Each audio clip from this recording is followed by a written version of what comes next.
ஒரு சமயம் அரபு நாட்டு அரசர் கிருஷ்ணதேவராயருக்கு ஒரு அதிசய ரோஜா செடி ஒன்றை பரிசாக அளித்தார். அதை மன்னர் தனது தோட்டத்தில் நட்டு வைத்தார். சிறிது காலத்திற்கு பிறகு அந்த செடியிலிருந்து ரோஜா மலர்கள் மலர்ந்தன. அங்கு வந்த தெனாலிராமனின் மகன் அதை பறித்து தனது தாய்க்கு பரிசாக கொடுக்க நினைத்து பூக்களை பறிக்கத் தொடங்கினான். பூக்களை பறித்து கொண்டிருக்கும் போது அரண்மனை காவலர்கள் பார்த்துவிட்டனர். அரண்மனை காவலர்கள் தெனாலிராமனின் மகனை அரசர் கிருஷ்ணதேவராயரிடம் காண்பிக்க அழைத்துச் சென்றனர். செல்லும் வழியில் தெனாலிராமன் எதிரில் வந்தார். என் மகனை எங்கே அழைத்துக் கொண்டு செல்கிறீர்கள்? உங்கள் மகன் ரோஜா பூக்களை திருடிய போது அவனை நாங்கள் பிடித்து விட்டோம். இப்போது அவனை மன்னரின் பார்வைக்காக அழைத்துச் செல்கிறோம். வேண்டுமென்றால் அவன் கைகளில் உள்ள திருடிய ரோஜா பூக்களை பார்.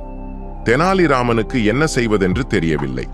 இருந்தாலும் தன் மகனை காப்பாற்ற விரும்பிய தெனாலிராமன் சிறிது நேரம் யோசித்து தான் அணிந்திருந்த மேலாடையை கழற்றி மகன் மேல் போர்த்திவிட்டான்.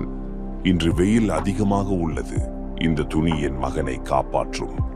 இதை பார்த்த தெனாலிராமன் மகன் தந்தை கூறியதை யோசிக்கத் தொடங்கினான்.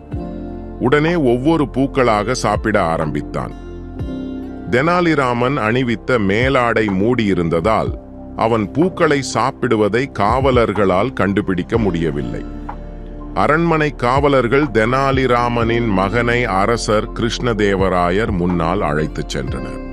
அரசே, தெனாலிராமனின் மகன் பூக்களை திருடிய போது அவனை நாங்கள் பிடித்துவிட்டோம். இந்த குற்றத்திற்கு நீங்கள் தண்டனை வழங்க வேண்டும். திருடிய பூக்கள் எங்கே?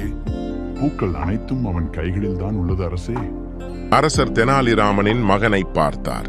உன் கைகளை காட்டு. அவனும் வெறும் கைகளை காண்பித்தான். அவன் கைகளில் எதுவும் இல்லை. நீ பறித்த பூக்கள் எங்கே? நான் பூக்கள் எதுவும் பறிக்கவில்லை. என் தந்தைக்கு அவமானம் ஏற்படுத்தவே இந்த 2 காவலர்களும் இப்படி செய்கிறார்கள்.